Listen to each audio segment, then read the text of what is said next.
Greetings, my name is Jay Wittmeyer. I'm the Executive Director of Global Mission and Service. For the Mission and Ministry Board, I gave a presentation on the situation in Nigeria, and the Mission Ministry Board asked that we would prepare it and make it available to the broader church. With me, and I'm Roy Winter with Brother Disaster Ministries, working closely with Jay as we really envision how to move forward with the Nigerian crisis. And because it's such a crisis for the church, we're really considering how are we called to be the church at such a time as this.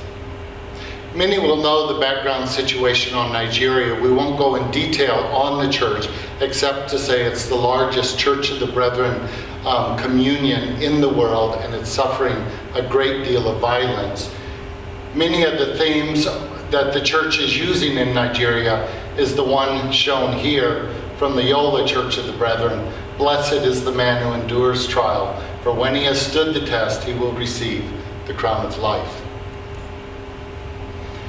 To highlight the situation on Nigeria, of course, we recall that just 6 months ago, on April 14th, over 280 girls were kidnapped from the community of Chibok, which contains one of the schools that the Church of the Brethren started. It was begun in 1948, and many of those girls who were kidnapped in ages between 14 and 18 were in fact at the Church of the Brethren community.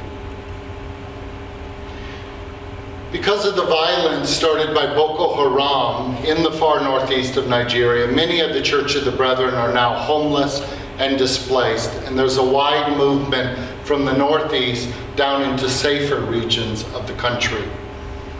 Here we show a picture of the displaced people coming from Michigan and moving into the town of Yola. Many brethren have also moved across into Cameroon. Here is a refugee camp shown in Cameroon, and if you look to the right, you can see the actual house and the cooking and the bed and the water containers that people have. This is their living conditions as refugees in that country. We define violence as changing over the past number of years. There's been an escalation of violence.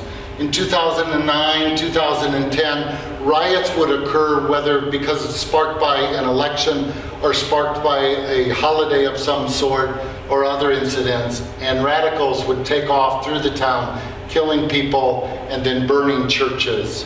Later, 2011, 2012, the violence changed and individuals were targeted. Christians in particular were targeted, and their businesses were burned. In 2013, 2014, we call this a period of open insurgency, when rebels formed small militia to attack Christian and moderate Muslim communities. And of course there's been violence in Nigeria much longer than that. This is the violence we're attributing to the Boko Haram movements. This is a short map, and we'll try to zoom in to show it a little better. Let me begin in this area. You'll look, this is Nigeria, the capital is here, Abuja, Lagos is down in the bottom, and this is the border with Cameroon, and the stars represent Church of the Brethren communities, churches, and you can see there's a few around the capital, a few down in Lagos, but predominantly it's in the far northeast. EYN headquarters is listed here in the bright yellow star as well. The concentration of all of our churches are really here, just a bit north of the headquarters. If you'd progress that.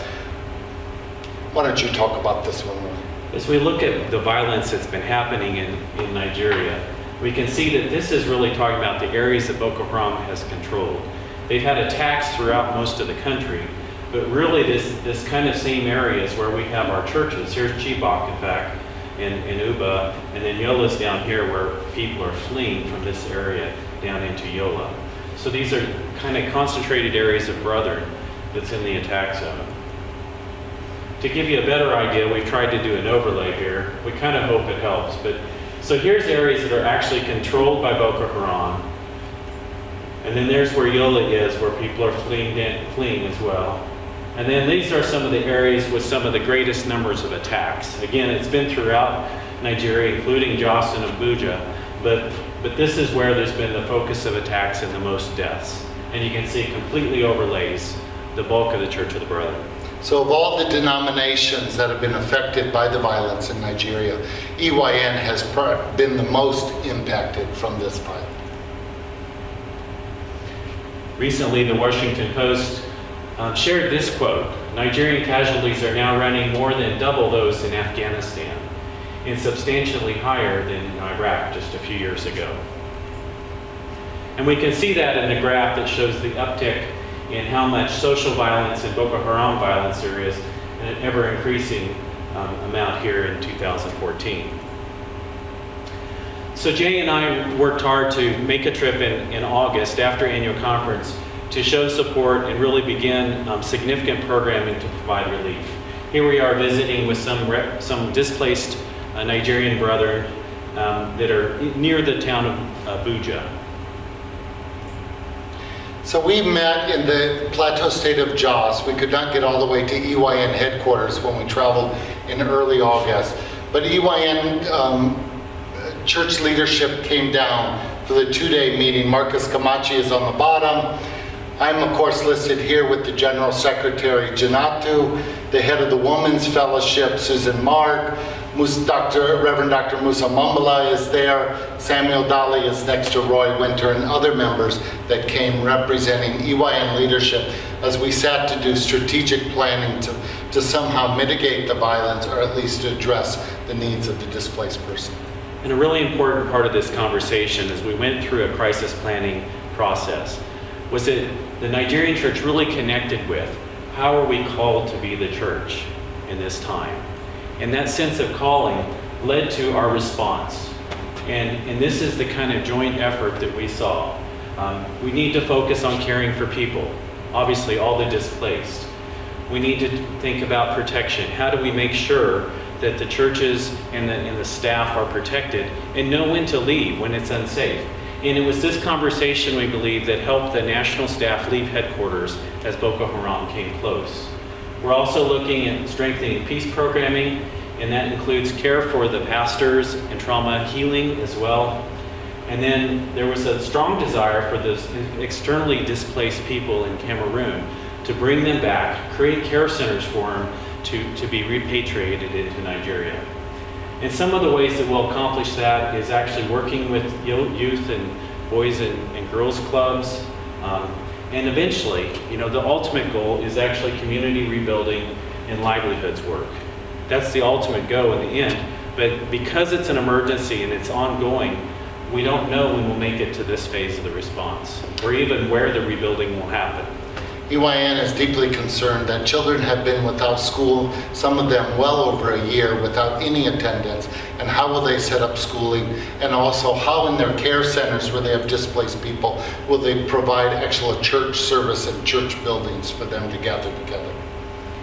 So today, very briefly, and this is as of middle of October, the Compassion Fund has sent over $140,000 to support the church. And they've also sent $13,000 to a related agency called SEPE that we'll talk more about later. And the Emergency Disaster Fund has approval for up to $120,000 and has already sent $44,000 in providing emergency food, shelter at this time.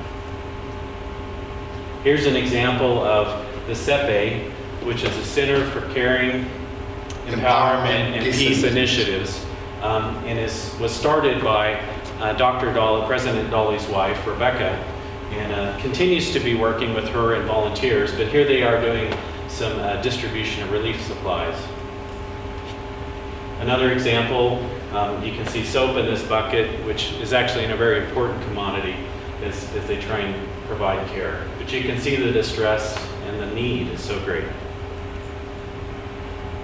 Well, in some ways we don't like showing a picture like this, but because it's the rainy season, they haven't been able to build temporary shelters out of mud brick like we normally would. So we're just using tin, and this building is apparently currently housing about 6 families, and the intent was just for a couple, but the need is so great, we're trying to build more, anything we can to get them out of the rain. Once the dry season comes, we can form bricks out of the clay itself, and they'll be sun-dried. This building will be dismantled, and then it'll be put together, and then the actual sidewalls will be used for roof on another building. Here's another type of distribution where they had piles of corn or maize and they were rebagging it and taking it home. We'd like to talk about the impact as we understand it today, and please hear these numbers. So we looked a little bit. We had a report from Dr. Dolly, the president, at the end of 2013 that indicated about 16 districts were impacted. And you can see there's 22 churches burned, and branches are churches that aren't fully developed. It's kind of a preaching point. And then at the end of September, he did an update, and we can see many more districts impacted at 26. Many members displaced, at nearly 96,000 people displaced, over 3,000 people killed, and a lot of the staff or pastors being out of work. And then just recently, to see this update, to see it changing so quickly is so disheartening. But now he's saying 36 districts are impacted. In 18 of those, there's no church activity. There's no church worships. People are totally displaced and moved out. So those areas are really de-Christianized at this point, where they had large populations of Christians, district church councils, a number of congregations. Those have been completely wiped out, and the Christian witness is gone. And here you can see how this change, we actually met with them in August, so it was even before these numbers. This change has required that whole plan we created in August now needs to be updated. And that's a lot of what we did at this time. And again, I want to challenge us a little bit. It's frightening, it's frustrating, it's disheartening. But our challenge is really not to live in fear. Our challenge is to prepare ourselves to be the church of a living God for such a time as this. This is why we're here. So the support for the EYN. One of the things we've tried to reach far and wide, where can we find support? And certainly they have felt our support, the Church of the Brethren. You can see the financial support that's already come. There is one organization working in the north that we found. It's the International Rescue Committee, and they are actually helping pay some of the relief person's salaries at this time, or it's almost just a volunteer position with a little help. And Basel Mission has been working with the EYN Church for many years. It used to be called Mission 21. The frustrating part is there really are very few other agencies, organizations working in the north. And that's left the church really feeling like they're alone and like no one will help them. President Dolly talked to the Council of Churches in Nigeria, and nobody there was really willing to help. And that was so disheartening for him and the whole church. Years ago, because of abductions in Bauchi and other areas, most embassies pulled all of their workers out of the north and restricted travel. So USAID, certainly the Swiss mission, Japanese mission that we've interacted with pretty closely, none of them have even been able to get up beyond Jos on the Plateau State, and some have even Jos restricted. Nobody is working in the far northeast. Furthermore, the United Nations does not have a large presence in Nigeria working in disaster relief. Frankly, it hasn't needed it compared to other countries like South Sudan and places like that. So it's really left to us to find a way to partner and support them during this time. This is kind of the framework of our response. And we recognize it's not something you can really see. But there's basically three phases. It's fairly intuitive. There's the emergency response phase, which is what we're in now, and what we need to really expand and grow in this time. We'll move into recovery and try and help people begin to heal. And finally, the long-term repair or reconstruction, called the rebuilding of communities phase. So that's kind of our focus. And no matter what happens, this is still our focus. It's just a matter of scope and scale and timing that happens as the violence either continues or stops, gets worse or less. So we're in the midst, at this board meeting, we've been working hard to increase the scope and size. We're moving away from, before we were really counting on the EYN Church to provide most of the leadership and really implement the program. Now we need to really think about co-leadership and how we can work together. And I think Brother Disaster Ministries is going to step in and try and be a support, not take away from their good work. It's really to support them and being able to recover during a time when their capacity is really compromised by the offices being closed and so many people displaced. So when we visited in August, EYN was still functioning at their national headquarters in Quarry and could travel down from that. Since that time, all of leadership has left Quarry and they closed Colt Bible College, which sits next to Quarry. Some leaders have trickled back, but it's just one or two persons and it's at great risk. We recently had an email from Dr. Dali. He said, I'm at my office, but I know Boko Haram is attacking within 5 miles of where I'm at today. So we don't, as a church, they're not functioning in the same way that they were just a few months ago. And part of this is really a calling out. We're going to need volunteers, not weekly volunteers. We're talking about volunteers that can go for several months at a time. A minimum will be 2 months, and we would actually prefer longer. And we're going to need help with some of the project management on the disaster, help with some training and disaster response techniques. Psychosocial support is also recognized. And really we want to try and provide some pastoral care to the EYN leadership and pastors as they work through this time. So what our plan is at this point is we're going to continue to work with CEPE, the Center for Caring. They've proven themselves as capable, and again, this is Rebecca Dolly's program. We've already sent over $25,000, and she's already distributed food with that amount. So we're going to expand that and try and help her expand that work that they're doing, double or triple their capacity. We're going to place the volunteers in Nigeria, as we talked about, working more closely, do the co-leading, and then we're going to continue to seek partnerships, because one of the best ways for us to expand is to find other groups that are working there and provide funding to help them do more. In many countries in Africa, ACT Alliance does a great deal of work, and in other places, Church World Service has a presence. Neither of those have a very strong, neither of those have a presence in Nigeria that we're aware of. So our budget at this time. This is for 1 year, and it's really focused on that emergency phase, looking at providing 300 family shelters at about $400 a piece. So that's over $1 million. Thinking about emergency food rations for 6 months for 10,000 families. That's families. So that's like 60,000 people. You could say 60 or 70,000 people. So this is obviously $90 per family is very basic. We're talking some oils, some maize, just very basic things, with the hope that they're going to do gardening and they're going to get back in the fields and begin growing their own food again, even if they're in a new location. And so that's only for 6 months, so we know that they have to start that. One good thing about Nigeria is there is some land available. We have to purchase it or we have to rent it.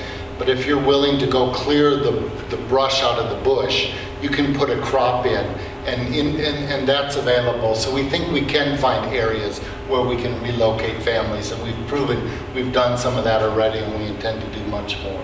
Then you can see that we're going to have some Nigerian staff. They'll actually be hired by CEPE or EYN. It won't be our staff, but we're going to fund that. We want to really build the peace programming. And the things we heard from the Nigerians, leadership there, is that sometimes the best way to do peace building is actually do community development. Create waters for all people in the community, not just Christians or Muslims, but for all people. We expect to pull this off. We need additional U.S. staff. We need to support the U.S. volunteers going there. And of course, there's transportation costs. And finally, there's a lot of miscellaneous that happens in this kind of disaster. So at this point, we're looking at over $2.5 million that we're hoping to raise and implement through the end of 2015. That's a huge ask, we know. We have a little bit of funding in hand. The board is meeting specifically now to look at how we fund this program. How will we partner with other denominations and other agencies to help fund it? The one thing I do want to say is over the past several years, the Church of the Brethren has been extremely generous and extremely faithful. and the Nigerian brethren are so thankful, and we would ask that you would continue to do that, whether it's a Christmas offering or whether it's a youth group offering, whatever it might be. We would ask that you would put Nigeria as a high priority. And the fund mechanism will be called the Nigerian Crisis Fund. In the past, you may have heard a lot about the EYN Compassion Fund. That fund is being sunsetted as we're trying to expand to a much broader program than that was intended for. So you'll hear about the Nigerian Crisis Fund, and that fund will effectively disappear. We've talked a lot about the Church of the Brethren being affected by the violence, but in reality, many, including moderate Muslims, have been greatly affected by the violence as well. And where they gather around communities where there are brethren, the brethren have consistently reached out to them, and that process will continue. This is not an exclusively Church of the Brethren program we're looking at. We're really looking to help people that have been displaced. This is a picture of some of the Majalisha, their annual meeting just back in April, before the violence really erupted. And it's our hope that we can help them move back to this, be back in this auditorium inquiry at the headquarters, and we can see this many people there again. But it's going to take all of us working together. It's going to take the whole world coming together to support the Church of the Brethren in Nigeria. It is staggering to think, as Dr. Dali writes, that over 280 of his pastors have been displaced, and some of those have lost their lives. Many of the delegate body at their annual gathering are indeed pastors, and to think of 280 people from this room out and on the run, it's really a devastating thought. And we ask that you would be especially compassionate at this time. Thank you for your support. Thank you.